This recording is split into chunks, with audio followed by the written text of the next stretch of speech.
Pahalgam attack గురించి మనందరికీ తెలిసిందే కదా. తరువాత సింధూర్ ఆపరేషన్ నిర్వహించి పాక్లో ఉన్నటువంటి ఉగ్రవాదుల్ని అంతం చేయడం కూడా జరిగింది. ఈ యుద్ధంలో మనం కొంతమంది మన సైనికులను కూడా కోల్పోవడం జరిగింది. ఇలా మన దేశం కోసం ప్రాణాలు అర్పించే వాళ్ళు కొంతమంది అయితే, దేశం మీద కానీ ప్రజల మీద కానీ ఏ మాత్రం గౌరవం కానీ భక్తి భయం లేకుండా మన దేశ భద్రత విషయంలో సున్నితమైన సమాచారాన్ని పాక్కు అందజేస్తున్న వాళ్ళు మరికొంతమంది ఉన్నారు. మన దేశంలో ఉంటూ ఇక్కడ తింటూ శత్రు దేశానికి సమాచారం అందిస్తున్న వీళ్ళని ఏమని పిలవాలి? ఖచ్చితంగా దేశద్రోహులనే పిలవాలి. ఈ మధ్యన మనకు బాగా వినిపిస్తున్న పేరు జ్యోతి మల్హోత్రా.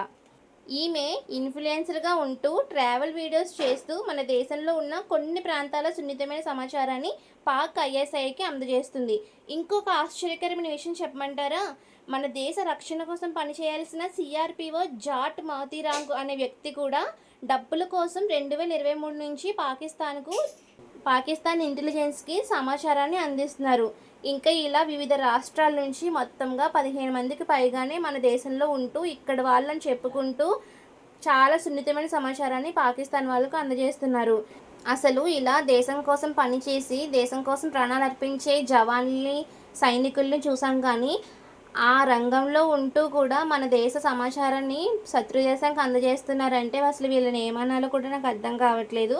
అండ్ అలాగే ఇంకొక వ్యక్తి హెల్త్ వర్కర్ అయినటువంటి 28 ఏళ్ళ వయసున్న వ్యక్తి సహదేవ్ సింగ్ కోహెల్ని కూడా కస్టడీకి తీసుకున్నారు. అలా ఇంకా రకరకాల రాష్ట్రాల నుంచి రకరకాల మంది ఉన్నారనమాట.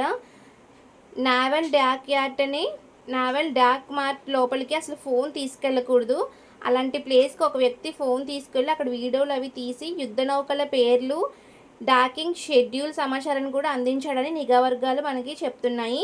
వీళ్ళందరూ కూడా హనీ ట్రాప్లో ఒకరిని, డబ్బులు ఆశ చూపించి మరొకరిని, భయాందోళనకు గురి చేసి మరింకొందరిని బ్లాక్మెయిల్ చేసి ఇలా తమ దగ్గర ఉన్న దారులన్నిటిని ఉపయోగించి సాధారణంగా ఉన్న ఇండియన్స్ని పాక్ గూఢచారులుగా మార్చుకుంటున్నారు.